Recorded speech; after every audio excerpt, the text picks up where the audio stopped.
Missile जैसे ही मोदी जी के car के पास में आती है अचानक से अपनी डायरेक्शन बदल देती है। ऐसा लगता है मिसाइल कंफ्यूज हो गई है। आखिर ऐसा क्यों हुआ? आज मैं 3D एनिमेशन से दिखाऊंगा एक ऐसा खतरनाक सिक्योरिटी कंपैरिजन जिसमें एक तरफ है इंडिया के सबसे अमीर आदमी मुकेश अंबानी और दूसरी तरफ है इंडिया के प्राइम मिनिस्टर नरेंद्र मोदी, जिनकी महीने की सैलरी लगभग 1,60,000 रुपए है। वहीं मुकेश अंबानी 1,60,000 रुपए 4 से 5 सेकंड के अंदर ही कमा लेते हैं। मुकेश अंबानी के पास है मर्सिडीज बेंज S680 गार्ड, जो कि एक 10 करोड़ की कार है, और उसके सामने खड़ी है मोदी जी की car Mercedes Maybach S650 guard, जो कि एक 12 करोड़ की कार है। दोनों ही गाड़ियां बुलेट प्रूफ, ब्लास्ट प्रूफ और हाई लेवल के आर्मर्ड प्रोटेक्शन के साथ में आती हैं। ये गाड़ियां कितनी सेफ हैं, इसकी टेस्टिंग करने के लिए हमारे पास 3 वेपन है। सबसे पहले AK-47, उसके बाद में एक RPG लॉन्चर और तीसरा सबसे खतरनाक FGM-148 जेवलिन मिसाइल, जो कि बड़े बड़े टैंकों के पर खच्चे उड़ा देती है। अब इन तीनों वेपन्स की जब गाड़ियों पर टेस्टिंग होगी तो गाड़ियों का क्या हाल होगा, उसमें बैठे लोग कितने सेफ रहेंगे। टेररिस्ट ने अपना टारगेट सेट किया और उसने AK-47 सबसे पहले मुकेश अंबानी के गाड़ी पर चलाई। गोली जैसे ही कार के कांच से टकराई वो सीधे जमीन पर गिर गई।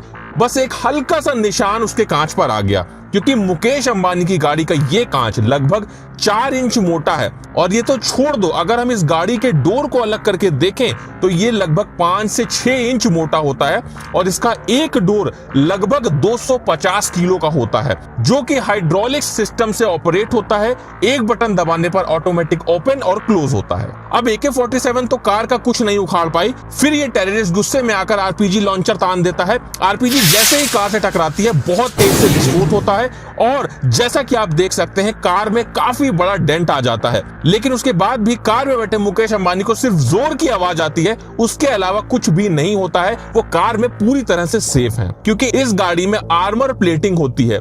अगर गाड़ी के ऊपर के हिस्से को हटा दिया जाए तो ये जो हिस्सा होता है ये लगभग 5 से 6 इंच मोटा होता है। इसमें आर्मर प्लेटिंग होती है जो कि रेनफोर्स्ड स्टील, जो कि हाई क्वालिटी का स्टील होता है, और कंपोजिट मटेरियल जो कि बुलेट प्रूफ जैकेट में इस्तेमाल होता है, इनकी लेयरिंग से बनता है। ये देखने के बाद में टेररिस्ट बिना टाइम वेस्ट किए अपना सबसे खतरनाक वेपन FGM-148 जेवलिन मिसाइल को सीधा मुकेश अंबानी की गाड़ी पे फायर कर देता है। अब इस मिसाइल से कार पे क्या असर पड़ता है ये जानने से पहले तुम एक बात को समझ लो कि FGM-148 जेवलिन मिसाइल एक ऐसा खतरनाक वेपन है जिससे फाइटर टैंक भी पूरी तरह से डिस्ट्रॉय हो जाते हैं। ये मिसाइल जैसे ही मुकेश अंबानी की कार से टकराती है बहुत जोर का विस्फोट होता है और कार बहुत बुरी तरह से डैमेज हो जाती है। लेकिन अब भी मुकेश अंबानी को कुछ नहीं होगा, क्योंकि कार के अंदर के सारे एयर बैग्स ओपन हो जाते हैं, जिससे इस ब्लास्ट का पूरा इंपैक्ट एयर बैग पर होता है। मुकेश अंबानी पूरी तरह से सेफ रहते हैं। तो क्या लगता है मोदी जी की कार पे इन वेपन्स का क्या असर होगा?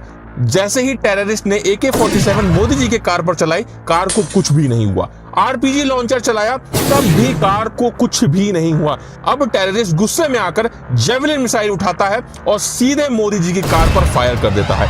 मिसाइल जैसे ही मोदी जी के कार के पास में आती है अचानक से अपनी डायरेक्शन बदल देती है। ऐसा लगता है मिसाइल कंफ्यूज हो गई है। आखिर ऐसा क्यों हुआ? तो मैं आपको बता दूं, मोदी जी की गाड़ियों के साथ में पूरा SPG कॉन्वॉय चलता है, जिसमें ऐसी भी गाड़ियां होती हैं जिसमें बहुत सारे हैवी जैमर्स लगे होते हैं, और ये जो जैमर्स होते हैं ये मिसाइल के सिग्नल को ब्लॉक कर देते हैं, जिस वजह से मिसाइल अपने टारगेट को हिट करने के बजाय अचानक से अपनी डायरेक्शन बदल देती है, जिससे उसका असली टारगेट मिस हो जाता है और मोदी जी पूरी तरह से सेफ रहते हैं।